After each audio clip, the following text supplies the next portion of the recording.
In this video, I'm giving you 10 of the most common business English expressions so that you can level up your language skills at work and also better understand some of the conversations around you. Now, I've been hearing and using these expressions in my 15 years of working in marketing for global tech companies around the world. So you can take my word for it, you will hear them as well. All right, let's kick off. Kick off. Our first expression, a phrasal verb, to kick something off. It means to begin something, a meeting, a presentation, a conference call. In business English, we have so many expressions that come from sports. So I'm going to guess that this one probably came from American football or maybe soccer, since a kickoff is what starts the game. You'll often hear this at the beginning of meetings, for example. Now that everyone's here, let's kick off. Learning curve. A learning curve is the time or effort that it takes to develop new knowledge, learn a new skill, or even master a new job.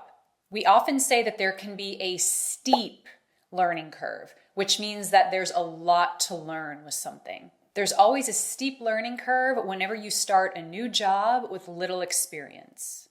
Heads up.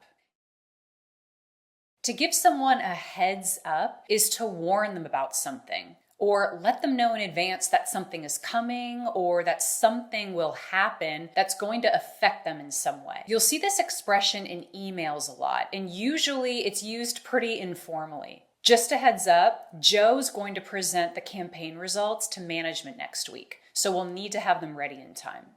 In the loop.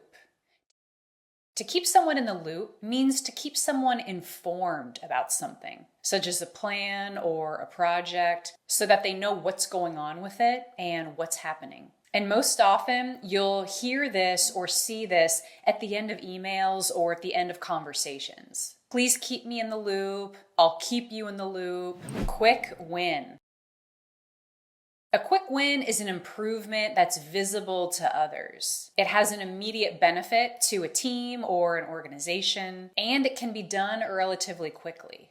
For example, one of my old managers gave me the advice, whenever you start a new job, a quick win will help to prove your value early.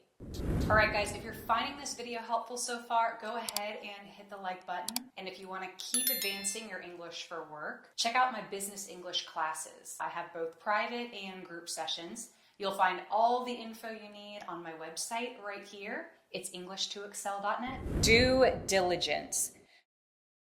Due diligence refers to the research behind a decision. So if you've done your due diligence, you've given the matter the careful attention that it deserves, and you've evaluated all of the alternatives before making the decision. We usually use this with the verb to do due diligence, do. Banks have to do their due diligence on potential customers before they can open an account. Off the ground. To get something off the ground means to start something. I'm guessing this comes from air travel. In order to take flight, the airplane first has to get off the ground. But with this expression, we're really talking about starting larger activities, big initiatives, even businesses, getting a new business off the ground, not smaller things. We wouldn't say, let's get this meeting off the ground. We use it for larger, complex initiatives. Now that we've secured budget, we're eager to get this project off the ground. Long shot.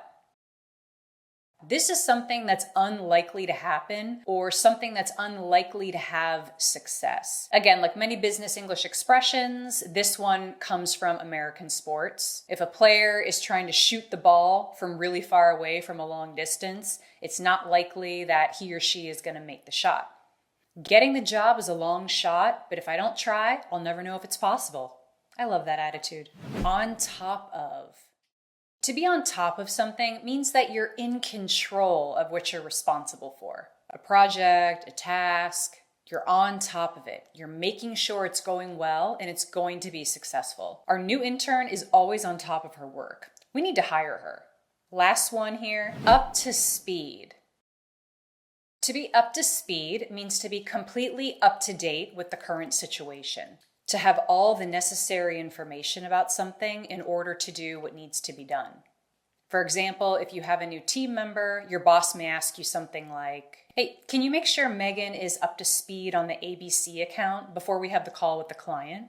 So there you have it. Hope you guys have found these helpful. I highly recommend that you check out this video right here. It'll give you some more words to keep advancing your business English. If you haven't already subscribed to my channel, go ahead and click the subscribe button. You can also find me on Instagram at English2Excel. As always, thank you so much for watching. I appreciate you, and I'll see you in this video next.